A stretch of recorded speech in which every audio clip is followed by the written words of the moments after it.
were by far an outstanding bid to take the game over, and we've had full trust that the Saskatoon Berries are going to put on an exceptional weekend.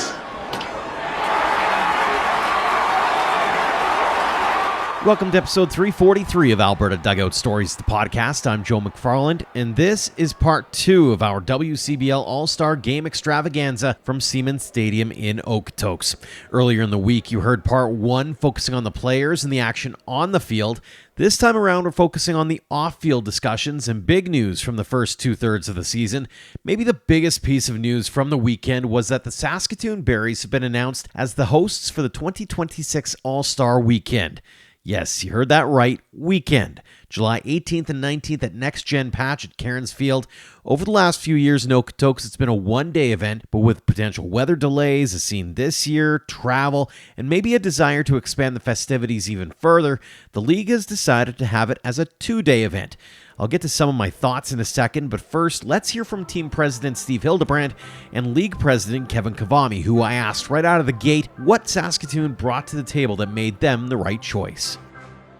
They put in an excellent bid and an excellent outline for a weekend of celebration of the game of baseball, the community of Saskatoon, embracing their new brand in Saskatoon, and also bringing the game to Saskatchewan, which is important to the league. We're based in Alberta and Saskatchewan, and we owe it to the fans of Saskatchewan also to showcase the league, and they were by far an outstanding bid to take the game over, and we've had full trust that the Saskatoon Berries are going to put on an exceptional weekend. I don't want you to spill the beans or the berries, but give us a little bit of an idea. What did you put into that bid to say, hey, we can do this and we can ramp it up and berryize it?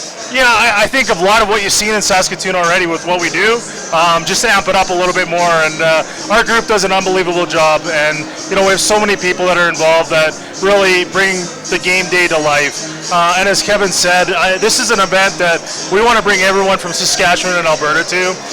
But more importantly, make our city proud. And we know we're going to do that.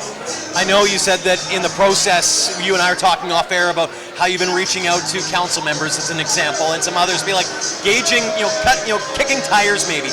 What's been the response as you've been telling fans, hey, and people around the community, hey, we're thinking about this? Now, I'm sure they're excited now, but I'm sure that they were excited even hearing about it. Yeah, absolutely. I know tourism's excited.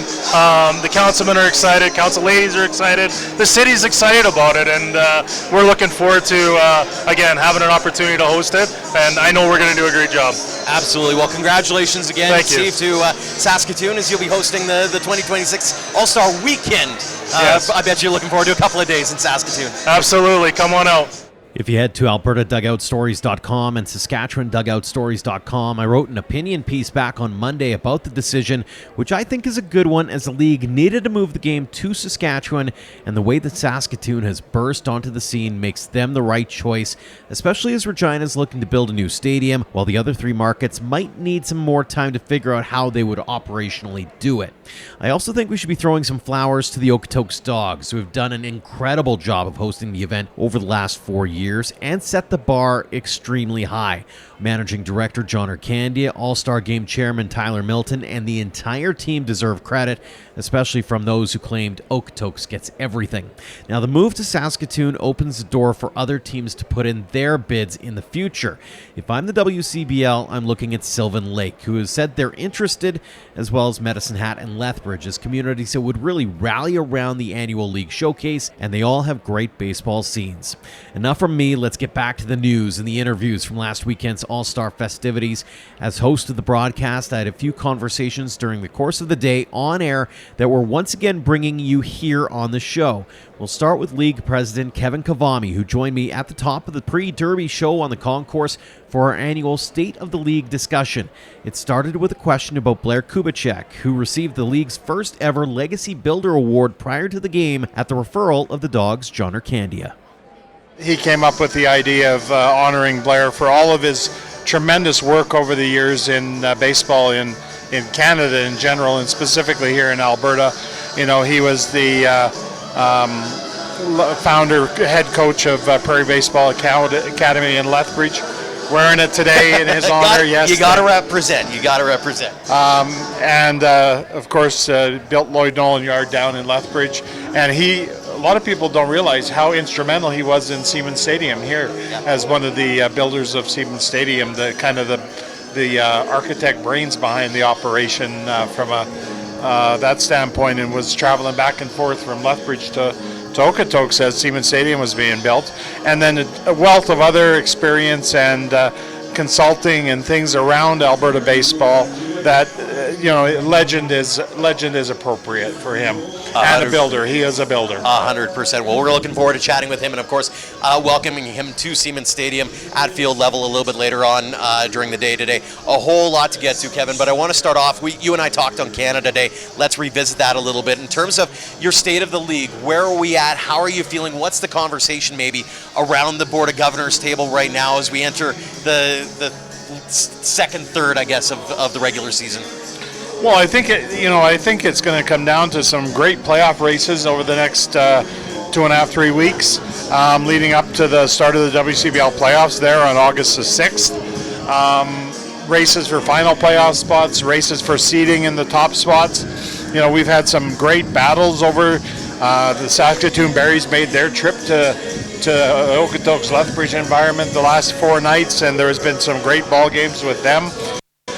So the final's going to be, likely, some of those top teams in the East or West are going to battle it off in the final come August 14th. So it's going to be a great race to the finish, and then it's going to be even more exceptional playoffs. Off the field, all eyes are still on Spruce Grove as they try to get their ballpark finished off.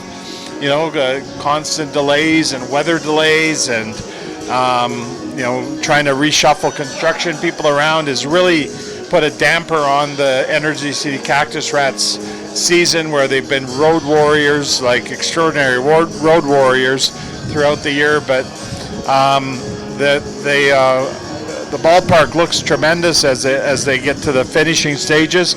But unfortunately, it sounds like they won't be able to get fans in this year. But they hope to play some games on the field right at the end of the season to christen the actual playing surface. So that's, I guess, the biggest disappointment we've had this year, is not being able to christen that ballpark as was originally hoped. But I guess there's 2026. And then we have a big announcement coming later in the show, Joe, under lock and seal, the location of the 2026 WCBL All-Star Game, and look forward to making that announcement. Yeah, so you'll want to stay tuned to Flow College for that, coming up after the Home Run Derby, kind of around that 6 o'clock time, so make sure you set your alarms for that. It's felt like on the field, I said it last year, and I feel like it's the same thing. As much as there's a little bit of disparity between, especially like you look at Saskatoon versus, say, Swift Current and Weyburn, there's a lot of competitive ball. It feels like any other team can beat any other team on any given night. How satisfied, I suppose, are you with the level of play and the level of recruitment that you've seen from all of the teams this season? I think some of the top clubs in the league, have done a great job of recruiting. I think all of them probably bemoan a player here or a player there, but there are at least 6 or 7 teams in that top tier that are really competitive every single night and have winning records to show for it. And the bottom ones, they surprise you quite often with a win here and a win there, and very competitive in other games. So they're not far off. They're only 2 or 3 players away from that, and so it's not a matter of bringing the top teams down in level to equalize it. It's a matter of finding ways to lift the weaker teams back up some more with a little bit more talent, and the more the WCBL gets exposed to the mass amount of colleges and universities around North America, the better the talent pool will become. And I see those teams being able to elevate themselves. And what they really need, they need fans in their ballpark.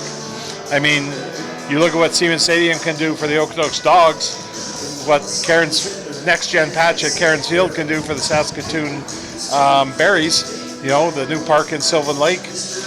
We've got several teams in that 900 to Siemens Stadium, obviously 4,000 range, they can afford some of the things that the teams that are averaging 1, 2, 3, 400 people can't do. So if we can get more fans from those communities out, they're going to see their team successful as well. Absolutely. Flipping the gears a little bit here. You and I, every year it feels like we talk expansion or something. It started a couple of years ago with the 16-team dream. Last year, you said we want to make sure all of the teams are still in a viable spot. We're toning things down. There's been a lot of communities that have been kicking tires, though. Has there been anything beyond tire kicking? Can you maybe give a community or two that maybe is kicking it a little bit harder maybe over last year or so? Well, there's a couple that are probably a little bit more serious than others because they are, trying to find land for a ballpark and things like that. But, until we actually have a land deal and a partner, I really don't want to go too far down that road at this point in time. Like, we want them to do it right so that, they come out of the gate like Sylvan Lake did or like Saskatoon did. So I think that there are opportunities out there, and we encourage them to reach out to the league if they're interested. But at this point, there's nothing imminent because there's no real ballparks that are imminently capable of hosting a team at this point. Fair enough. Wink, wink, nudge, nudge, Airdrie. I've been kicking tires. Not that I don't have a big enough wallet, to be honest. But I can say that there's been some interest and some people going, hey, you know what, that'd be a great city for it, and I couldn't disagree. Airdrie would be an awesome city. It would be I'm not going to lie about that. And we have appeared in front of the Airdrie Council about the interest in a team, and they would be an absolute rival to this program. You'd have the battle of outside Calgary going strong throughout the summer. Absolutely. There's a big name in the WCBL. In particular, we're standing in the stadium now. The great Don Seaman passed away in the last couple of weeks here, just shy of his 100th birthday. A visionary, a key piece to making this stadium happen, DuVernay Fieldhouse. What did Don Seaman mean to the WCBL and to the Dogs in your eyes? Well, I think that Don Seaman had a vision, with the Okotoks, with then the Calgary Dogs, and somebody like Don Seaman is not going to be told no, and he's going to basically set the goal that we're going to have a professional-looking run summer college baseball program, and do what you have to do to make it happen. And kudos to John Arcandia and the rest of the Arcandia family and his supporters for using that vision that Don gave him to create Seaman Stadium and everything else that is now the Dogs program. A couple more for you before we let you go. First off, we are in Okotoks. It is All-Star Weekend. How excited are you to see another packed house and to see the best of the best being spotlighted here on a, hopefully, clouds stay away, on a beautiful Saturday afternoon and evening? Yeah, it's a celebration of the game in Western Canada. Alberta and Saskatchewan put on these 336 regular season games, and some of them are up and down and all that, but you bring the best of the league out for one weekend here at Seaman Stadium, have a home run derby, have a game, and you see the level of talent that communities around Western Canada get to experience every summer. It's just awesome, and it's no wonder we went over 400,000 in fans last year. People, a funny story last night in Lethbridge. One of our media people there was interviewing a person from Stavely, Alberta, and he was an older gentleman, and he was at his first WCBL game in Lethbridge, and he loved it. He says, I never knew this existed, and he said, I'll be back many times in the future. We have to capture those people. We have to get out there, and people, bring your friends, bring your neighbors to the ballpark to see what exciting level of play this baseball game can bring into WCBL. It's funny you bring up the rural side of things. I know Stavely's rural, so let's talk about that just for a brief moment. You and I talked about it during the Canada Day game as well. It worked out randomly well. Rural Roots, June 8th in Oyen. beautiful to be able to celebrate that community, celebrate 30 years since the Pronghorns won the first Alberta-based Saskatchewan Major Baseball League Championship back in 1995. Now that you've been able to take that step back and take that breath and go, okay, that was pretty cool. Has there been conversations? Have there been maybe some tire kicking from communities about, hey, what could 2026 bring? Yes, we are going to be forming a Rural Roots Committee in the league, the operational committee to identify a location for a second game in hopefully 2026. So we're excited about trying to find another community that can put on an even better show than Oyen did and go beyond that, because there's lots of communities around that, a Sunday afternoon game with, I know a lot of them don't have lights or anything, but a Sunday afternoon game, they can get the field looking amazing as the crew there in Oyen did for the first ever one. Absolutely, and I may or may not have written about North Battleford, wink wink, nudge nudge. I think you could do a fantastic job of that, but I'll leave it up to the WCBL to find that. I don't have a vote, to be honest, but the communities will stand out no matter what. So Kevin, really appreciate North Battleford, call Joe McFarland if you're interested, and he'll pass along the words. Yeah, absolutely. Next up is the host with the most. Okotoks Dogs Managing Director John Arcandia and his team have done a fantastic job of hosting the All-Star Game over the last 4 years. They've set the bar high for it and for baseball in Canada as we discuss not only the Dogs' success, but the academy programs and the legacy of Don Seaman, who passed away recently at the age of 99. How's it feel to have the league back in your home, in the doghouse? Well, we're always happy to host the league. With the kind of fan support we have here, we're sort of a logical place to hold the event. And we're proud to be sort of the flagship franchise in the WCBL and to see the growth of the WCBL. And we'll be happy next year, hopefully, to hand this event off to another team in one of the other divisions. So, no, all good. We're happy to have everybody here. It's crazy to me. I was doing a little bit of history, and 2006, you made this bold announcement saying, hey, we're going to be building this place in Okotoks. A year later, you opened up a brand new building to 2,000 plus fans. That was 20 years ago as of next year. If you could go back in time and meet 2006 John Arcandia and say, you're not going to believe what we built here, but here's what we built, and show him pictures, what do you think 2006 John Arcandia would say? Well, the first thing I'd say, and I say it now, is we just lost the man principally responsible for funding the building of the entire Seaman Stadium complex in Don Seaman. And frankly, the whole thing started when the Dogs were still playing at Burns Stadium in Calgary, and Don sat there seeing the ridiculous abuse the Dogs were taking from the other team playing out of that stadium. And he said, John, we've got to build the Dogs a baseball stadium. And that began a process of some intense 8 months finding a location. Okotoks was the last ditch spot, and they really embraced the idea, so we came here. So when I look back, with a lot of love on Don Seaman and everything he did, and honestly through the process of hitting my head against the wall to get this stadium built, Don kept encouraging me, we've got to get this done, we've got to get this done. And so 2025 or 6, John would say, you can do it. Just keep hitting your head against that wall. It's all going to happen. I'm glad you brought up Don Seaman, because I did want to ask you at some point during this conversation is, what did he mean to this Dogs program? Well, really, the Dogs program would have died but for Don coming up with a concept that, look, we'll build this. He challenged me to go find the perfect facility, which me and a few friends of mine did, traveling around the states to find the exact right fit for a smaller community, and we identified this exact stadium that was somewhere else. We modified it, brought it back, showed it to Don. He said, let's build it, end of story. And so his brother Doc came aboard, and just like that, we suddenly had $20 million to build this state-of-the-art facility. So it was a painstaking, hard, a lot of passion, energy went into it, but we couldn't be more thrilled. We've been thrilled from opening day here with community support and with the buy-in generally of the facility. And you see the results. You've been here enough times to just see how ingrained the stadium is in the community.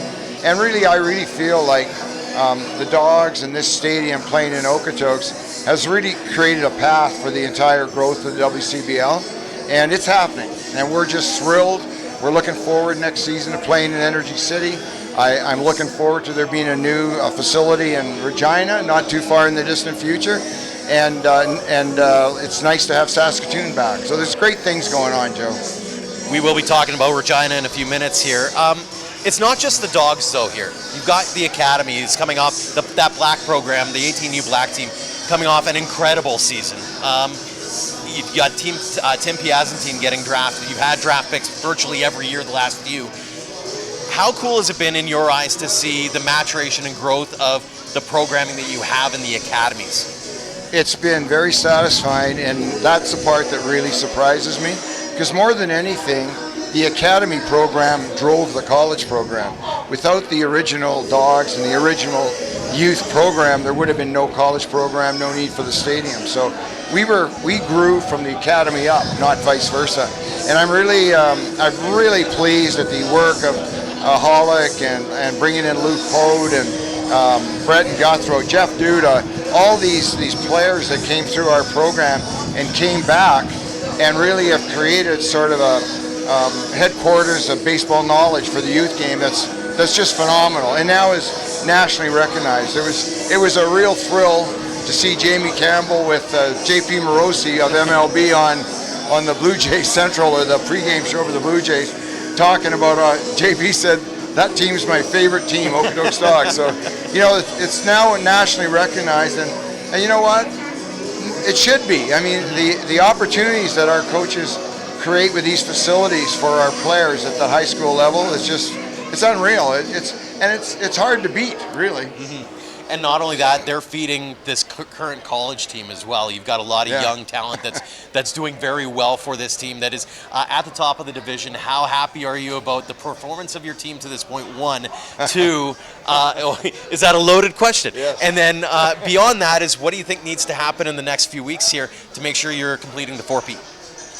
Well, we've lost a lot of pitching along the way, so it'd be nice to have some pitching. And in some ways, I've been shocked that the pitching we get off our top high school academy team is arguably the best pitching we have. But no, I think the teams, we've got a solid group. We know that we can put 9 guys on the field that can play with anybody. I think 2 of the best teams in the league we just saw in Saskatoon and Regina. We swept Regina, split with Saskatoon. They can beat us, we can beat them. And then, you never know, Lethbridge has had a strong year too, and they've got some good pitching. So it's really, there's some strong teams around. And you can't ever discount the Fort McMurrays and the Energy City teams. And a lot, we lost to Weyburn, we lost to Swift Current. So this is a topsy-turvy kind of league. And it's increasingly a challenge for all summer collegiate programs to maintain their best players, in particular pitchers. With the MLB Draft League, with all the other options, indie teams looking to sign players, and they just cherry pick the best of your league. So you have to be ready to adapt. Right, it used to be you adapted, made changes, brought in talent, recruiting in the off season. Now it's in season you have to adapt. Pitchers got hurt, pitchers got taken by another league or another team, somebody got drafted. So you've got to be ready. You really have to have some good recruits on your coaching staff. And luckily, our guys are really connected with a lot of colleges. Andy Peterson, who's head coach at Lynn Benton in Oregon, so he played at Oregon State. He's down there. He sees everybody in the Pacific Northwest, and and Lou and Mitch and Bellevue.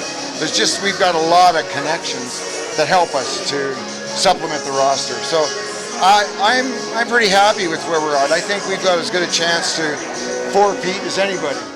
A team hoping to be in the mix for the All-Star Game sooner rather than later is the Regina Red Sox, who had some pretty big news over the last few weeks with the team's purchase by Queen City Sports and Entertainment, the organization that owns and operates the WHL's Regina Pats. It was my first opportunity to chat with Team Governor Al Simpson about the move, why he felt it was needed, and what's to come once the deal takes effect October 1st.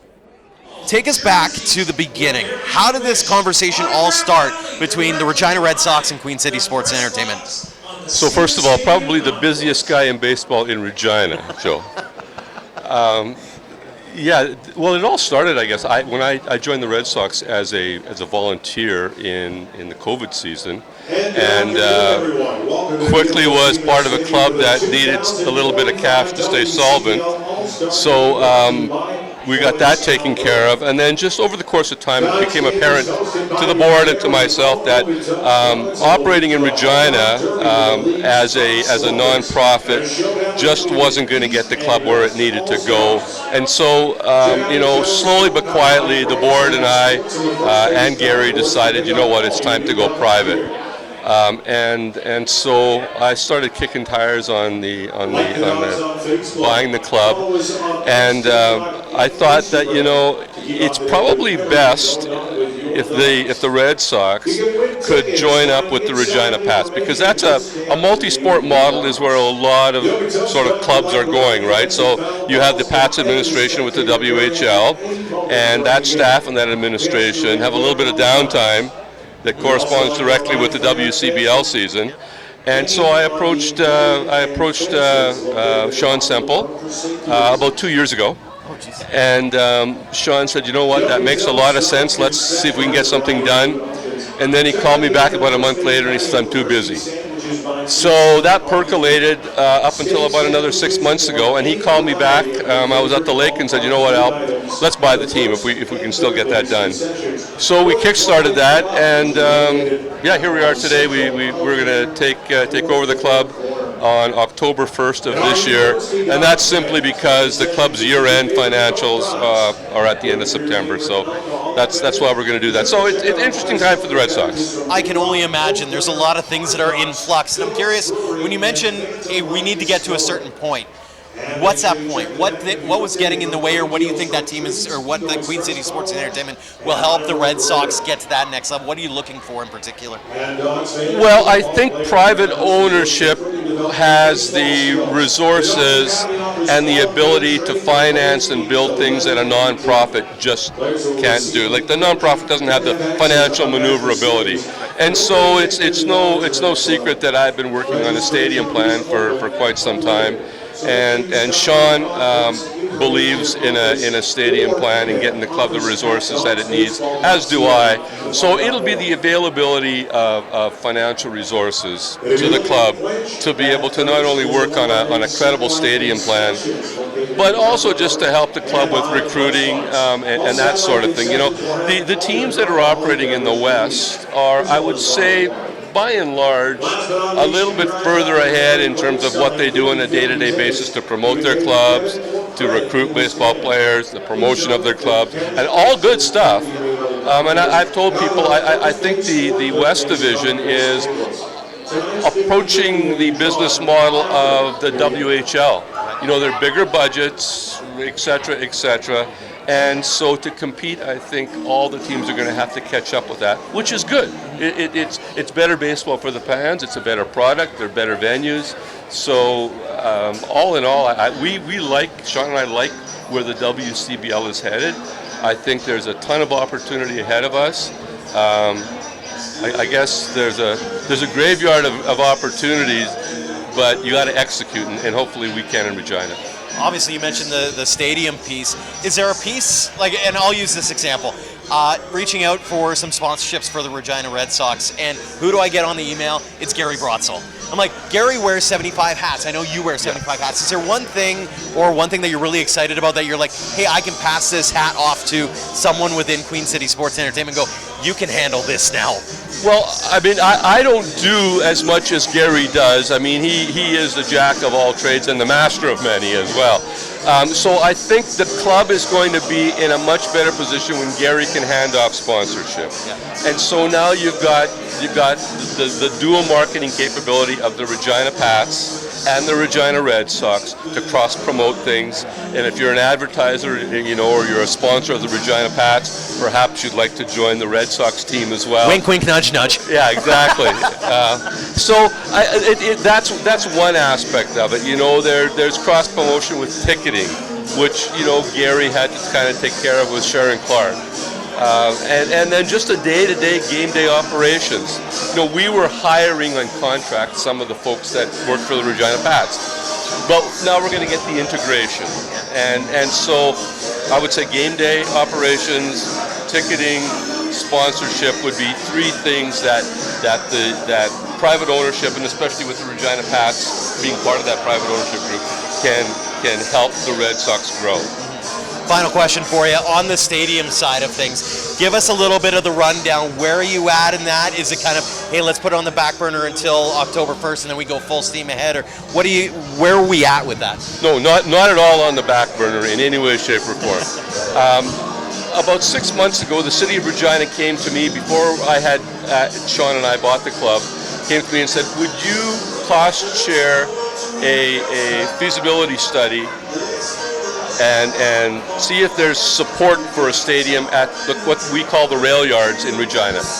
And I said, "Time out. I've cost shared 3 studies with you already. If I cost share this one, you have to put some skin in the game." Yep. So they said, "Sure, if you can find $5 million of support, we'll put in $2.5 million, and we'll give serious consideration to giving you the land to develop the stadium." So DCG, we hired a DCG Philanthropic. They went out and did the study. In the course of their work, Sean and I participated in that study and were interviewed, and we simply said, look, there's 17 acres at the rail yards. You need about 7.5 to 10 for a ball stadium, depending on what other amenities you want to build, field house, et cetera, et cetera. We'll develop that whole darn thing. We'll meet your $5 million threshold, and let's get going.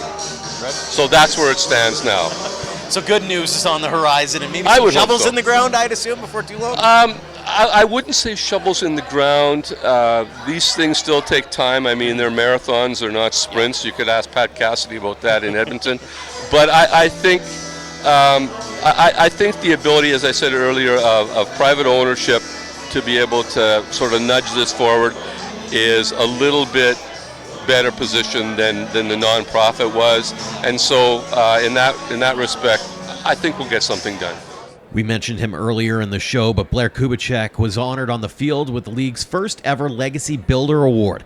He's the founder and first head coach of Prairie Baseball Academy in Lethbridge, was responsible for building Lloyd Nolan Park, and is actually a member of the Okotoks Dogs Hall of Fame, as he was a key member of the Dogs team that developed Seaman Stadium, Tourmaline Field, and Conrad Field.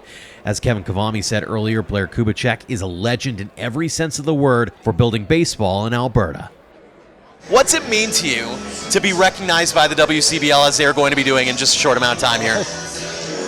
It always humbles me. I mean, it's I didn't do any of this to be recognized, to be quite honest with you. I tried to stay incognito, to be quite honest with you, but it's special. Take us back to, I asked this of John Arcandia when I said, take us back to, say, 1995. And if you could go back in a time machine and meet 1995 Blair Kubicek and say, hey, here's what's happened at Prairie Baseball Academy in Lethbridge. Here's what's happened in Okotoks at Seaman Stadium. What do you think 1995 Blair Kubicek would say about what has gone on over the last 30 years or so? Well, 1995, I got hired in August of 95 to be the first coach at Prairie Baseball Academy, and it's pretty much turned out the way I would expect it to turn out. It's what I wanted to happen in this province. It's what I tried to help happen.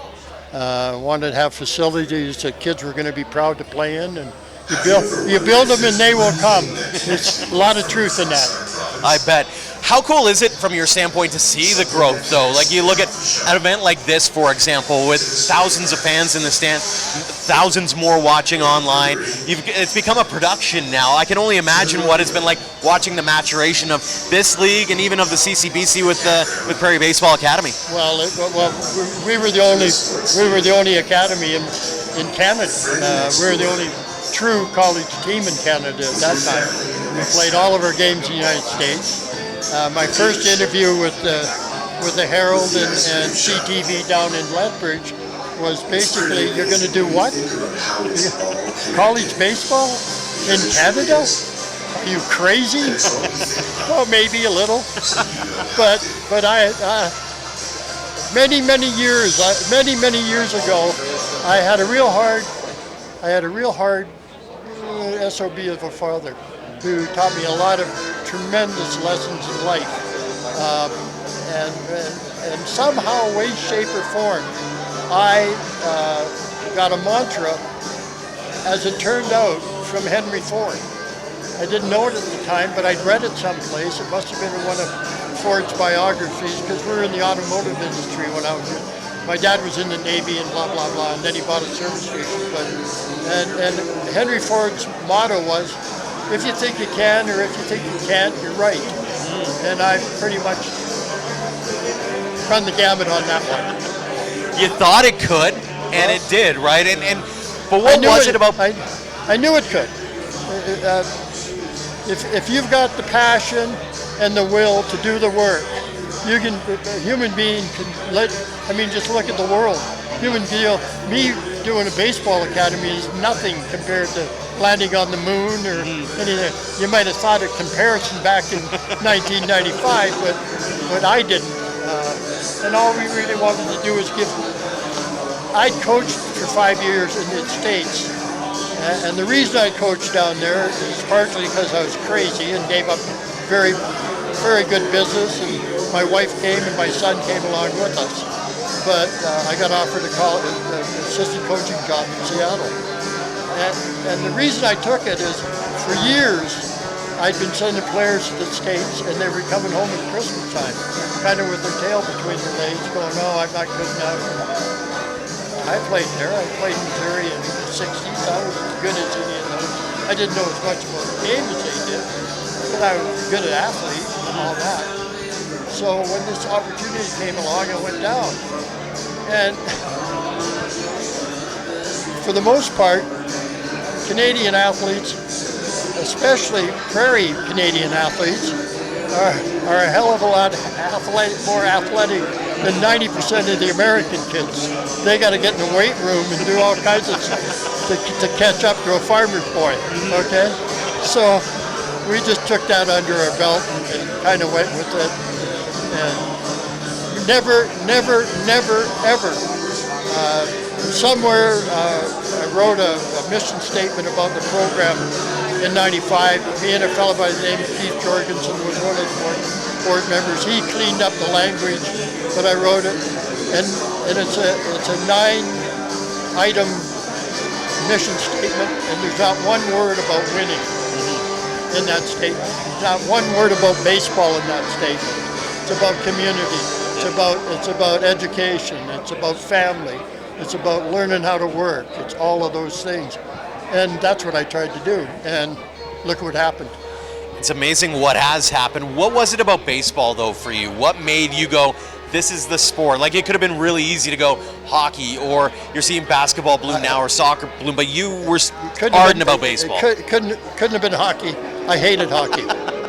Play it. No offense to hockey fans. In Victoria, one rink, you played at 5 o'clock in the morning. It was cold. No, not my deal. I quit in bantam. Okay, I did play, but I quit in bantam. I played football. I played baseball. My high school, yearbook said Blair Kubasek, and all it said after it was athlete. And that's what I played on the soccer team. I threw shot when I ran in the 4x100.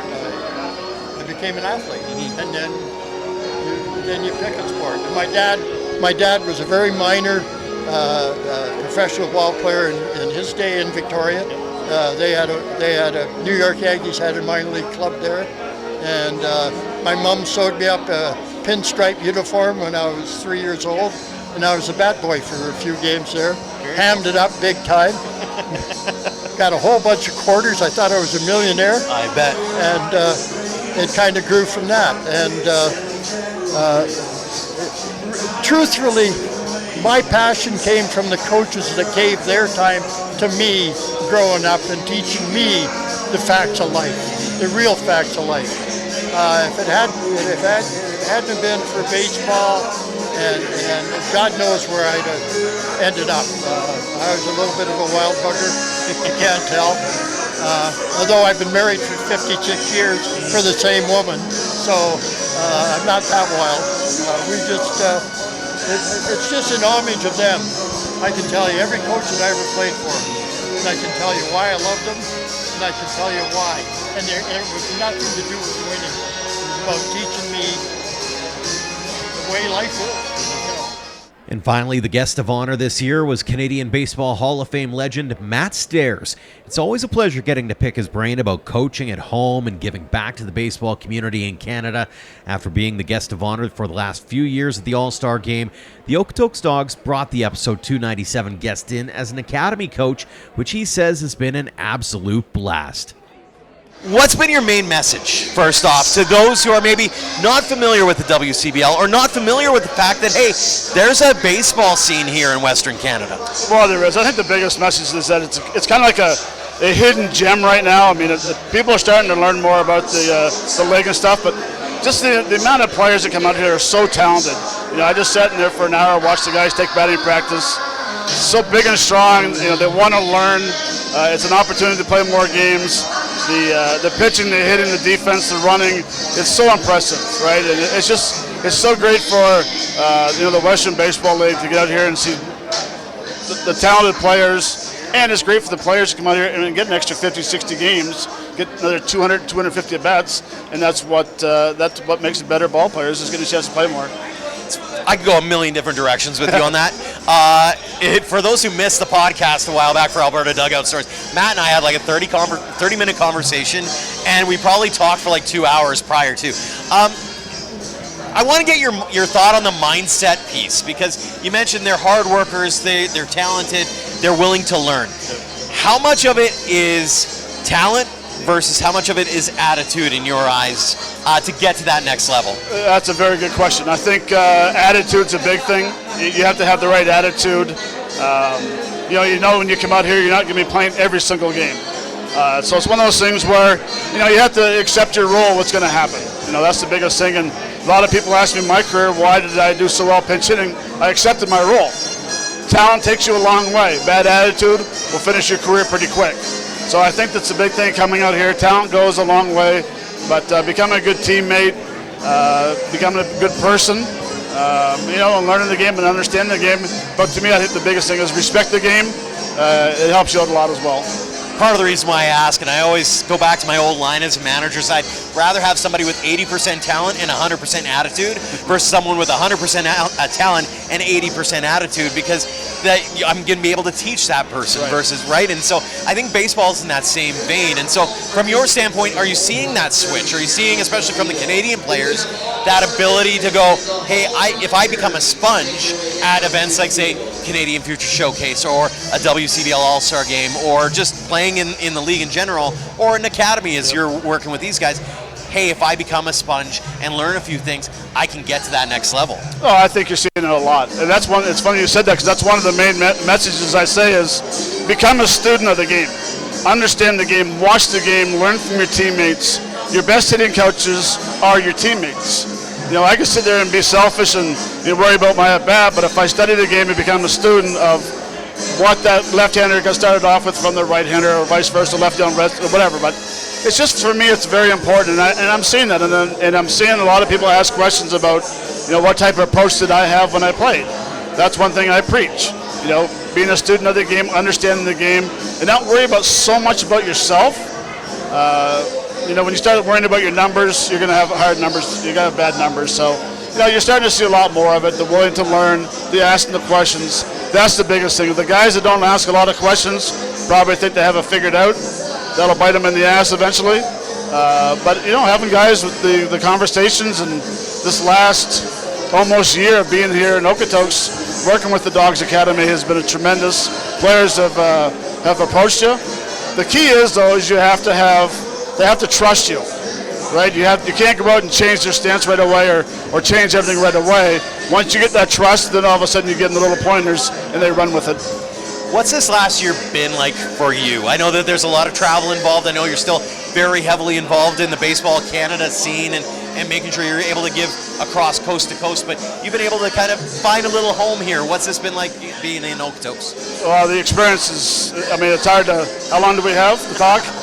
I think check my clock. You got 5 more minutes. It's just one of those things where I really look forward to when it's my time to come out to Okotoks. I love working back home with the Fredericton Minor Baseball Association. I'm the technical director.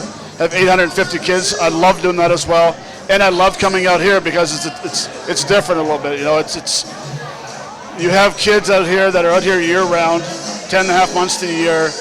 The talent level is higher, not disrespecting any other areas of baseball, but the coaching staff, the facility, coming to this ballpark every day when I'm out here, the two stadiums next to it, the indoor facility with the cages, the weight room. Oh wait, I don't use the weight room, but it's still nice. It's pretty. To me, it's an opportunity to where coming out here and just helping these young talented players want to get better. No different than working back home with those kids, but it's just when they get out here and have those talented players who are elite players, it's been a blast. And our coaching staff and our front office, Hollick's done an unbelievable job. John, the owner, has done an amazing job, and it just makes it very easy when I come out here to come out here and work my butt off. Makes it hard when I want to leave because I like to continue staying and working, but I look forward to getting home as well. What's it meant to you? I've asked this of you before, but there's a lot of people who may not have seen us chat. What's it mean to you to be able to give back to the baseball community like you've been able to do post-playing career? I mean, I'm very fortunate I have an opportunity to. I mean, people that know me, I'm just a happy-go-lucky guy. Everyone's like, oh, you give so much time. I coached hockey 20 years in high school. I teach baseball. I teach what I love to do. I love to hit. I love talking hitting. That's why I was late doing the autograph session. I was down in the cages talking hitting with people. It's just one of those things where I learn from other coaches. I try to teach stuff as well. But it's been awesome to come out and be able to really be able to come out here and be able to see Mitch on a regular basis and try to continue helping out as much as I can. The giggle machine is here. I'm going to get Mitch Schmidt on the show before too long. Trust me. Final question for you. We're here, Okotoks All-Star Game. You've been able to play with some of the biggest stars. You've been able to also talk to these guys as well.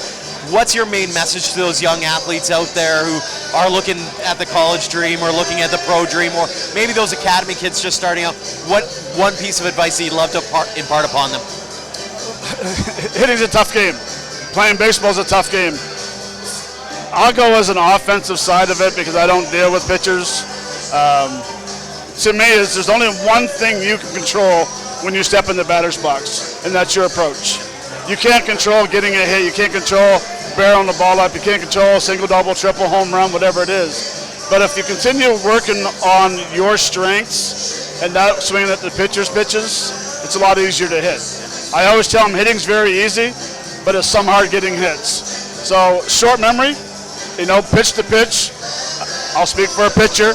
You throw a bad pitch, so what is done, make the adjustment on the next pitch. Hitting, you make a bad out or an easy out, it's over with. Let's go to the next player. Let's go play defense to start with.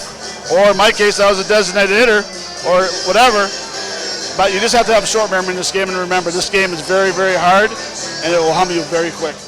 That'll do it for this edition of the show. Thanks again to Steve Hildebrand, Kevin Kavami, John Arcandia, Al Simpson, Blair Kubicek, and Matt Stairs for joining us. A shout out again to all the players, coaches, fans, and more who stopped by to say hi, and thank Ian and I for our storytelling efforts. We truly appreciate all the support and wouldn't be anywhere without it. We'll be back with another episode of the show on Thursday. As always, a tip of the cap to our platinum supporters, the Okotoks Dogs, Western Canadian Baseball League, and Under the Lights Sports and Entertainment for all they do for us and for the game in Alberta. For more on our tremendous teammates and what sponsorships do for us, head to albertadugoutstories.com/supporters. Until next time, thank you for all of your support online, on social, and on air of Alberta Dugout Stories.